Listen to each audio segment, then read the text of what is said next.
Good afternoon, Miss Tessie. Good afternoon, ma'am. Okay, Miss Tessie, can you tell me about yourself?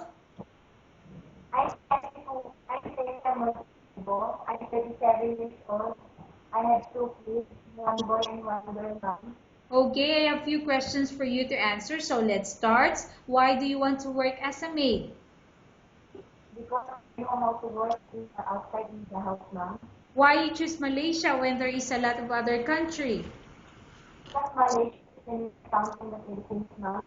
How are you qualified for this job? Ma'am, How are you qualified for this job? because I know how to work outside in the house, ma'am. May I know what is your education level is? High school graduate, ma'am. What is your recent working experience? Cook, ma'am, in a restaurant. Have you worked abroad before? No, ma'am. Do you have experience of taking care of baby? Yes, ma'am. And whose baby you are taking care of? My children, ma'am. What about elder or older people? Do you have experience taking care of an elder or older people? My grandmother, ma'am. Pardon, Miss Tessie? My grandmother, ma'am. Your grandmother. How old is your grandmother when you take care of her? 60 above, ma'am. 60 years old. Do you have any other special skills? Cooking, ma'am. Are you willing to learn new skills? Yes, ma'am. Are you willing to work with a family where the mother-in-law or any relatives stay together? Yes, ma'am. Currently, are you still working now? No, ma'am. Do you know how to cook? Yes, ma'am. What sort of food can you cook? Filipino food, ma'am. Can you tell me the Filipino food that you can cook? Adobo, ma'am.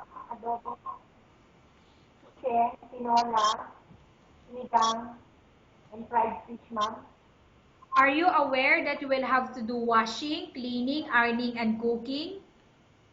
Yes, ma'am. From all the house chores or household work such as washing, cleaning, ironing, and cooking, which do you like most? All above, ma'am. All of the above, is it correct? Yes, ma'am. If ever you were selected to work in Malaysia, who will take care of your kids? My mother-in-law, ma'am. You are not allowed to use handphone during working hours. Yes, ma'am. You are only allowed to use handphone after you finish all the works and when going to bed. Yes, ma'am. You are strictly needed to surrender the handphone to your employer in the morning, and your employer will return back to you once you're going to bed. Yes, ma'am. If ever your employer finds out that you're abusing your handphone and it's affected your work performance, your employer will confiscate your handphone and you're not allowed to hold it anymore. Instead, your employer will allow you to call to your family 3 times in a month. You're only allowed to bring normal phone and you're not allowed to bring smartphone. Are you agreed for the terms and condition? Yes, ma'am. Are you agreed to the rules and regulation for the handphone? Yes, ma'am. How many years is the contract as you agree and understand? 2 years, ma'am. Can you describe for me your ethics or your attitude? Ma'am, Can you describe for me your ethics or your attitude? my name is Tessie Pugo. No, Miss Tessie. Can you describe for me your ethics or your attitude? What type of person are you? I'm loyal, ma'am, and I'm honest, a person, ma'am. Okay. How can you assure to us that you will work hard in Malaysia? Ma'am, How can you assure to us that you will work hard in Malaysia? for my kids, ma'am, and my family, Yes, but I'm asking about how can you assure to us that you will work hard in Malaysia?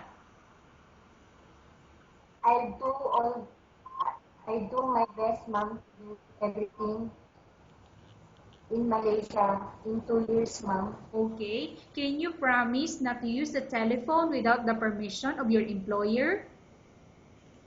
Yes, ma'am. Can you promise not to put on makeup but to dress properly while work? Yes, ma'am. Can you promise not to invite friends and relatives without the consent of your employer? Yes, ma'am. Can you promise not to ask for advance salary from your employer under any circumstances? Yes, ma'am. Do you really understand of the rules and regulation of the agency? Yes, ma'am. Do you pay any placement fee for you to come to Malaysia to work as a maid? No, ma'am. Do you have any history of sickness, example breast cancer or any other illness? No, ma'am. Do you suffer from any skin diseases, allergy or physical defect? Ma'am. Do you suffer from any skin diseases, allergy or physical defect? No, ma'am. Have you suffered from any serious illness? No, ma'am. Do you smoke? No, ma'am. Have you undergone any operation? No. Are you medically fit?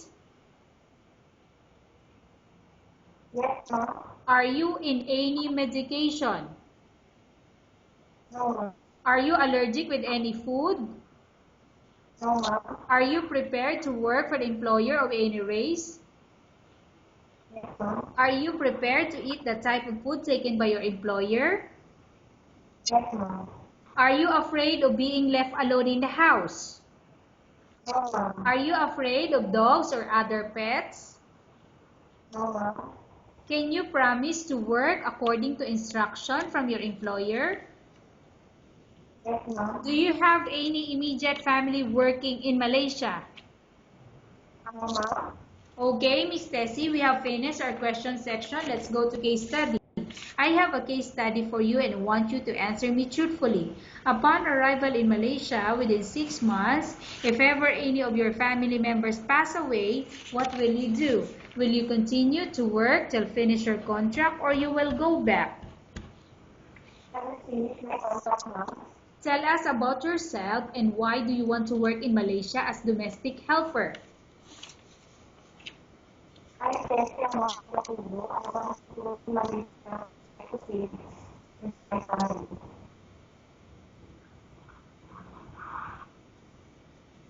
Okay, go ahead, Miss Tessie. Why do you want to work in Malaysia? For my 6 months of my family. Okay, Miss Tessie, what do you want to tell to your employer who watching your video?